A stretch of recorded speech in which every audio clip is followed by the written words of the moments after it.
আসসালামু আলাইকুম। আপনারা জানেন আমি একটি নতুন কেস সিরিজ শুরু করেছি যার নাম ইফ উইশেস কুড কিল। আগের ভিডিওতে প্রথম 3টা এপিসোড এক্সপ্লেন করে দেওয়া হয়েছিল। যারা যারা দেখেননি তারা দেখে আসতে পারেন, ডিসক্রিপশনে লিংক দেওয়া আছে। আর আজকের এপিসোডগুলো শুরু করার আগে আপনাদের কাছে একটি ছোট্ট রিকোয়েস্ট থাকবে, যারা যারা এখনও আমার চ্যানেলটি সাবস্ক্রাইব করেননি অবশ্যই সাবস্ক্রাইব করে ভিডিওতে একটি লাইক দিয়ে দিবেন। যাই হোক, তাহলে চলে যাওয়া যাক আজকের গল্পে।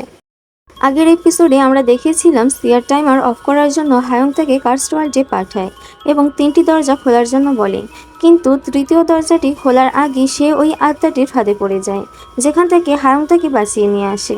এখন আমরা এপিসোড 4-এর শুরুতে দেখতে পাই সিয়া তার সামনে হিয়ংয়ের স্পিরিটকে দেখতে পায়, যে তার পেছন দিকে ইশারা করছিল।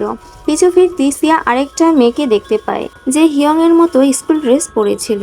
মেয়েটা তার উপর হামলা করে দেয়। তখনই সিয়ার ঘুম ভেঙে যায়। এরপর সে গিয়ে হায়ংকে সমস্ত কিছু বলে।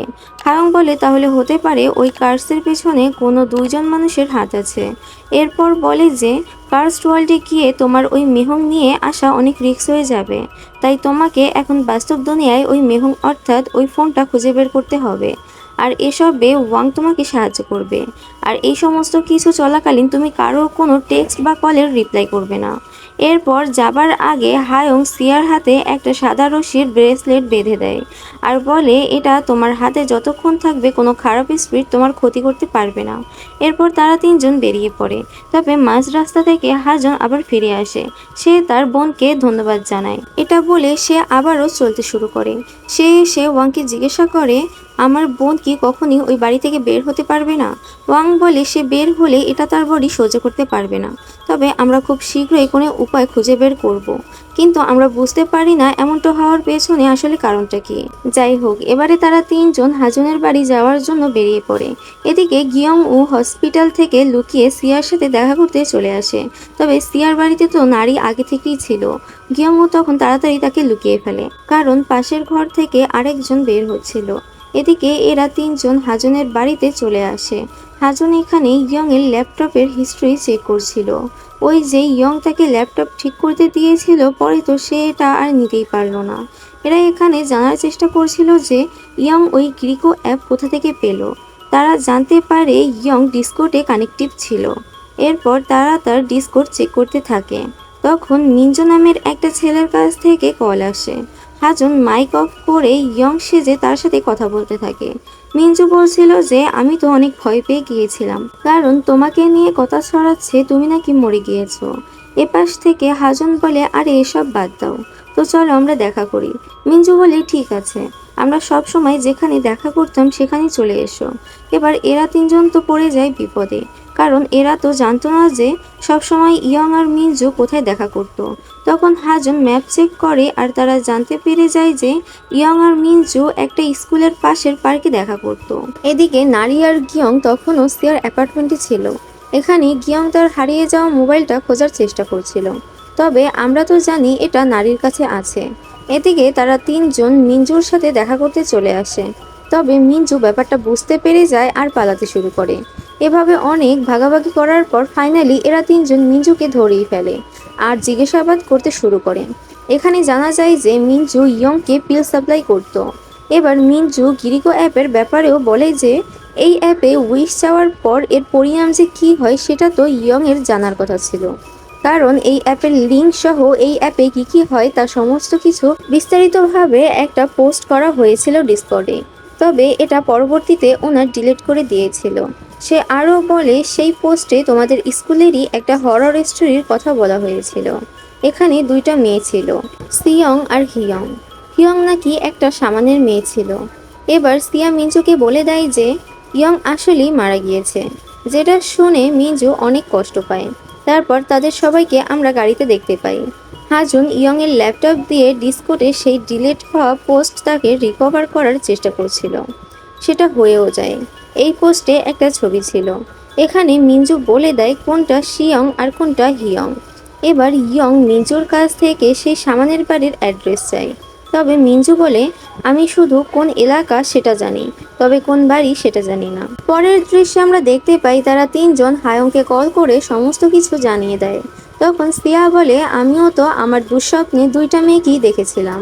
তারপর তারা তিনজন সামানের বাড়ির সেই এলাকায় পৌঁছে যায়। ওয়াং তার ডিভাইন কম্পাস বের করে নেয়, যা খারাপ আত্মাদের দেখিয়ে দিত।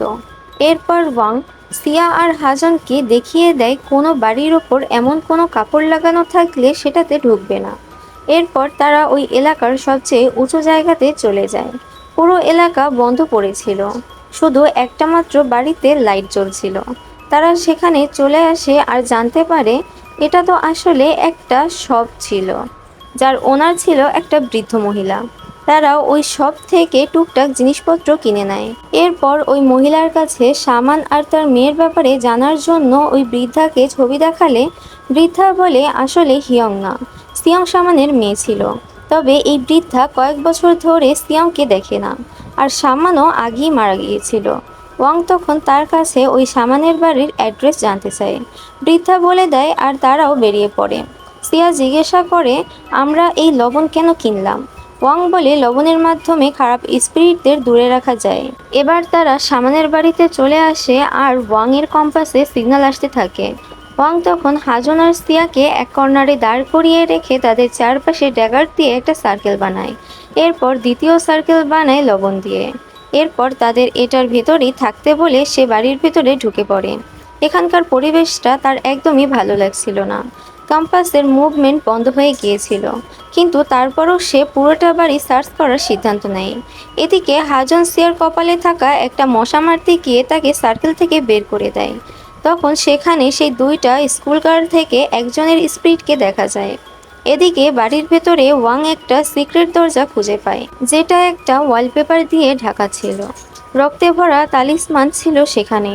এবার সে দরজা দিয়ে ঢুকতেই দেখা যায় এই ঘরের ভেতর একটা রিচুয়াল হয়েছিল, আর সেখানে একটা স্কুল গার্লের ইউনিফর্ম ছিল, যেটার উপর কিছু চুলও ছিল, আর একটা তালিসমানও ছিল।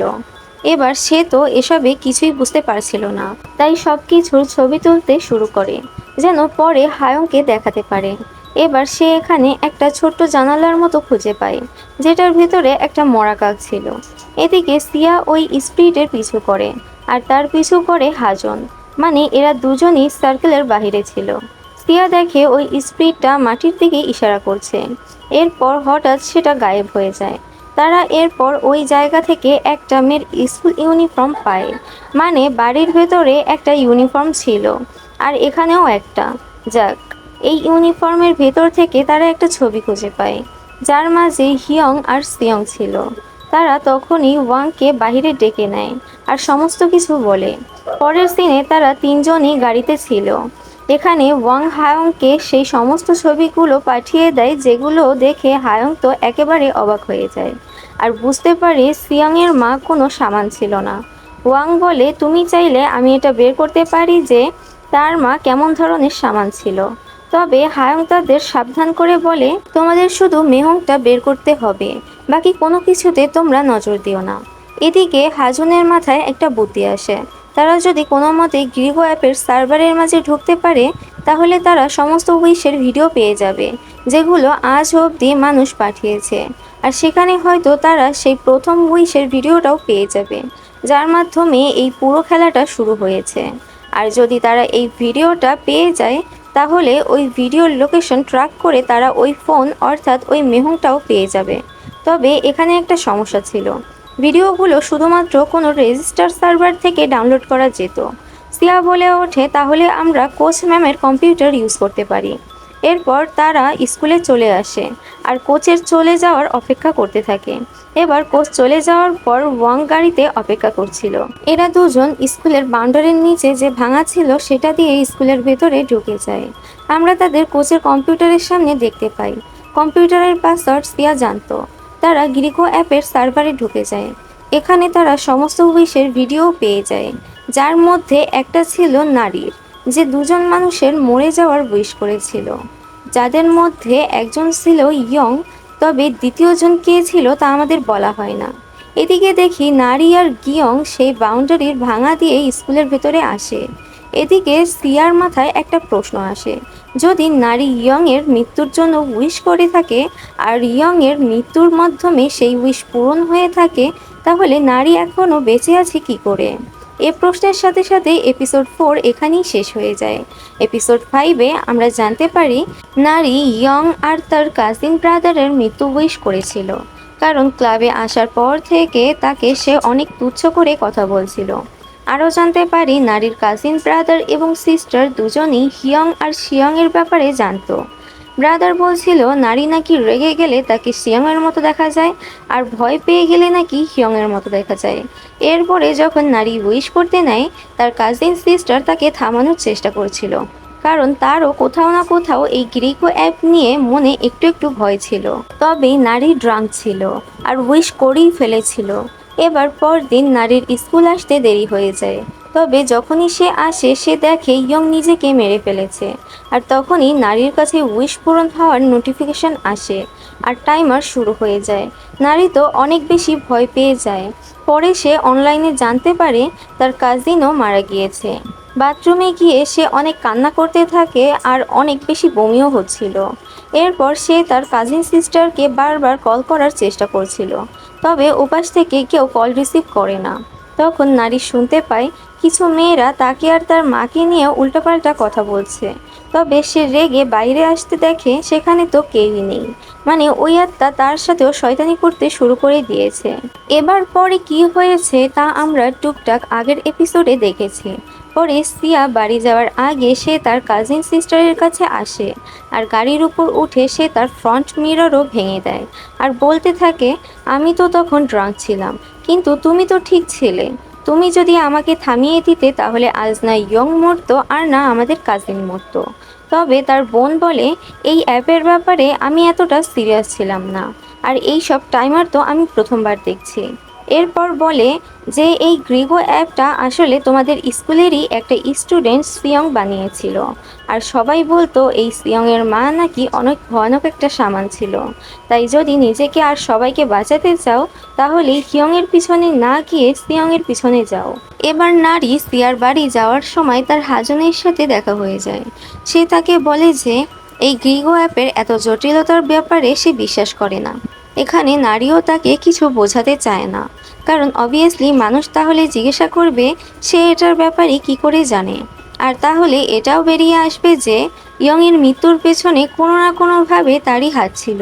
এবার পরে গিয়ংকে যখন ওই আত্মা প্রসেস করে নেয় তখন নারীও তাকে দেখতে পাচ্ছিল, কারণ তার উইশ পূরণ হয়েছে আর তার টাইমারও চলছিল, আর সে ফোনের মাধ্যমে ওই আত্মাকেই রেকর্ড করার চেষ্টা করছিল। পরবর্তী দৃশ্যে আমরা দেখি হসপিটালে তার জ্ঞান ফেরে, মানে এসব দেখে সিয়ার মতো সেও ট্রমায় চলে গিয়েছিল। পরে সে সিয়ার সাথে দেখা করে কথা বলে, তারপর তার বাড়ি চলে যায়, যেখানে সে গিয়ংয়ের ফোন পায়। এরপর নারী আবারও হসপিটালে চলে আসে। আমরা জানতে পারি তার টাইমার অফ হয়ে গিয়েছিল যখন গিয়ংয়ের উইশ পূরণ হয়েছিল। তবে তার মাথায় এটা ঢুকছিল না যে গিয়ংয়ের টাইমার কি করে অফ হলো, মানে সিয়া যে উইশ করেছে সে তো এটার ব্যাপারে জানতো না। তখন সে হাজনকে কল করে, কিন্তু হাজন তো তখন সিয়ার রিচুয়ালের ওখানে ছিল, তাই সে কল রিসিভ করে না। তখন সে তাকে টেক্সট করে বলার চেষ্টা করে যে টাইমার অফ করার সলিউশন সে পেয়ে গিয়েছে। তখন গিয়ংয়ের ফোনে সিয়ার মেসেজ আসে, সে বলছিল আমি টাইমার অফ করার সলিউশন পেয়ে গিয়েছি, কিন্তু এটার ব্যাপারে আমরা কেউই নারীকে বলবো না। আসলে এটা ওই আত্মার কাজ ছিল, কারণ সিয়া তো তখন কার্সড ওয়ার্ল্ডের ভেতরে ছিল, কিন্তু নারী তো এত কিছু জানতো না। সে সিয়ার ওপর আগে থেকেই রেগেছিল, কারণ সে সব সময় গিয়ংয়ের সাথে সাথে ঘুরতো, আর এখন এসব দেখে সে তো আরও বেশি রেগে যায়, আর তখনই আবারও সিয়ার বাড়িতে চলে যায়। তবে অনেক খোঁজার পর সে কিছুই পায় না, আর ক্লান্ত হয়ে ওখানেই শুয়ে পড়ে। তখন একটা লাল সুতোর টুকরো তার গালে পড়ে এবং এটা তার চোখের ভেতরে ঢুকে যায়। এবার পরে কি হয়েছে তা তো আমরা আগেই দেখেছি। সে নারীকে বলে যে ওই দিন প্রসেস হওয়ার পর সে এখানে একটা স্কুল গার্লের আত্মাকে দেখেছে, যার চেহারার মাঝে কাটা ছিল। নারীও কিন্তু তাকে দেখেছিল, কিন্তু সে এখানে পুরো না দেখার ভান করে।